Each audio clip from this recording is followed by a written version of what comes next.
Sir, Ladki Bahin योजना किंवा महिला सक्षमीकरणासाठी राज्य सरकार ज्या योजना राबवत आहे, तुम्ही आता राज्यात दौरे करतायत, महिलांच्या चेहऱ्यावरचा आनंद बघून काय समाधान मिळतंय? प्रचंड समाधान आहे. बघा, शेवटी आईचं प्रेम, बहिणीचं प्रेम, मुलीचं प्रेम यापेक्षा मोठी संपत्ती आपल्याला जीवनामध्ये काही मिळू शकत नाही. आणि ज्यावेळी मुख्यमंत्री माझी लाडकी बहीण योजनेचा प्रतिसाद आमच्या बहिणी आम्हाला देतात त्यावेळेस खूप मनापासून आनंद वाटतो. खरं म्हणजे आम्हाला खूप गोष्टी अजून करायच्या आहेत. जेवढ्या जास्तीत जास्त गोष्टी आम्ही करू शकू तेवढा आमचा प्रयत्न असणार आहे. कारण विकसित भारताकरता आणि विकसित महाराष्ट्राकरता आपल्याला आमच्या महिलांचा विकास हा सर्वात महत्त्वाचा आहे. याला काही कालावधी निश्चितपणे लागेल, पण राज्य सरकारने त्या दिशेनं एक दृढ पाऊल उचललेलं आहे. दुसरीकडे विरोधकांच्या चेहऱ्यावरचं दुःख बघून आणि त्यांच्या टीका ऐकून कसं वाटतंय हे सगळ्या? नाही, मला त्यांच्या टीका ऐकल्यानंतर अतिशय वाईट वाटतं. बघा, कधीही राजकारणामध्ये एखाद्याने विकासाची एखादी रेषा उमटवली तर त्यापेक्षा मोठी रेषा उमटवण्याचा प्रयत्न केला पाहिजे.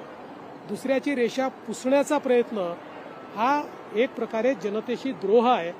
त्यामुळे माझी विनंती आहे, रोज न्यायालयात जा, ही योजना कशी थांबवता येईल याचे प्रयत्न करा, आम्ही निवडून आलो तर योजना थांबवून टाकू असं म्हणणं, या सगळ्या गोष्टी त्यांनी बंद केल्या. एका महिलेने आज तुमच्या कार्यालयावरती हल्ला केला, कुठेतरी तोडफोड केली, काय त्यामागे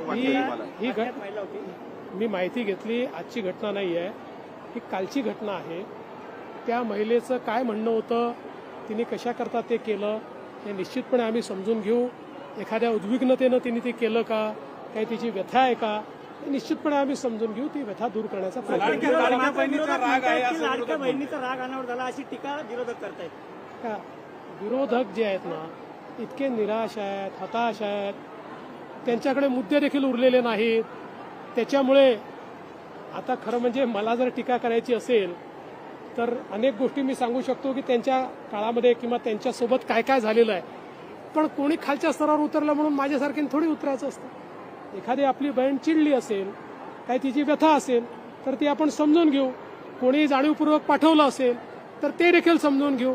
काही त्याच्या मागे वेगळं असेल तेही समजून घेऊ. जे काय असेल, आता माझं म्हणणं एवढंच आहे की ही जी कुठली महिला आली होती, या महिलेची व्यथा आम्ही समजून घेऊ. गृहमंत्र्यांचं कार्यालय सुरक्षित नसेल, गृहमंत्र्यांचं कार्यालय सुरक्षित नसेल तर लाडक्या बहिणींची योजनेवर अरे बाबा, यांच्या काळामध्ये मुख्यमंत्र्याच्या कार्यालयात येऊन लोकांनी स्वतःच्या अंगावर रॉकेल ओतून घेतलं. शेवटी आपल्या मंत्रालयामध्ये आपण सगळ्यांना एंट्री देतो, कुठली अडवणूक आपल्या मंत्रालयामध्ये नाही आहे. अशा परिस्थितीमध्ये कधी लोक पहिल्या मजल्यावरून जाळीवर उडी मारतात, कधी लोक त्या ठिकाणी रोष प्रगट करतात. याचा अर्थ ते काही आपले विरोधक आहे असं नाही आहे. त्यांच्या काही अडचणी असतात, त्या दूर करण्याचा आपण प्रयत्न करतो. उद्या सुरक्षेच्या नावाखाली आपण जर मंत्रालयाचे दरवाजे बंद केले, हे ठीक आहे की ज्यावेळेस थ्रेट असते, आपल्याला क्रेडिबल एखादा त्या ठिकाणी इनपुट मिळालेला असतो, त्यावेळी आपण त्याच्यावर जास्तीत जास्त सुरक्षा ठेवतो. भाजपचे विदर्भामध्ये अनेक दौरे झाले, आता मुंबई लक्ष आहे का? कारण मुंबईमध्ये आता अनेक दौऱ्यांचं नियोजन. माननीय देशाचे गृहमंत्री आणि आमचे नेते अमित शहाजी हे संपूर्ण महाराष्ट्राचा विभागवार दौरा करतायत आणि कार्यकर्त्यांशी संवाद करतायत. आता केवळ मुंबई आणि कोकण विभाग त्यांचा राहिलेला आहे. जवळपास 1 तारीख त्याची फायनल होते. 1 तारखेला ते मुंबई आणि कोकणातल्या कार्यकर्त्यांशी संवाद करतात. हायकोर्टाने सांगितलंय की अक्षय शिंदेचा मृतदेह 3 दिवसात दफन करा आणि विरोधक पण म्हणतात की हे एन्काउंटर फेक आहे. बघा, पहिल्यांदा तर विरोधक काय म्हणतात याच्याशी मला घेणं देणं नाही. कारण हे इतके दुटप्पी लोक आहेत. हे मोठा अग्रलेख लिहितात आणि सांगतात लगेच फासावर लटकवा.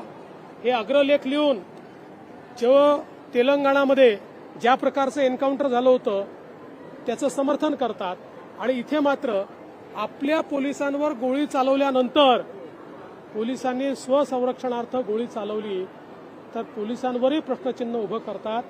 एक प्रकारे पोलिसांचं मनोबल कसं खच्ची होईल हा प्रयत्न विरोधकांचा चाललेला आहे. आणि बघा, ही गोष्ट जी हायकोर्टाने सांगितलेली आहे, कोणीही असो, कोणालाही त्या ठिकाणी मृत्यूनंतर त्याचा अंत्यविधी देणं ही सरकारची संवैधानिक जबाबदारी आहे. तो व्यक्ती आपल्याला आवडणारा नसला, चालणारा नसला, समाजविघातक असला तरी ते करावं लागतं. त्याच्यामुळे कोर्टाने जे सांगितलं आहे त्यानुसार प्रशासन कारवाई करेल.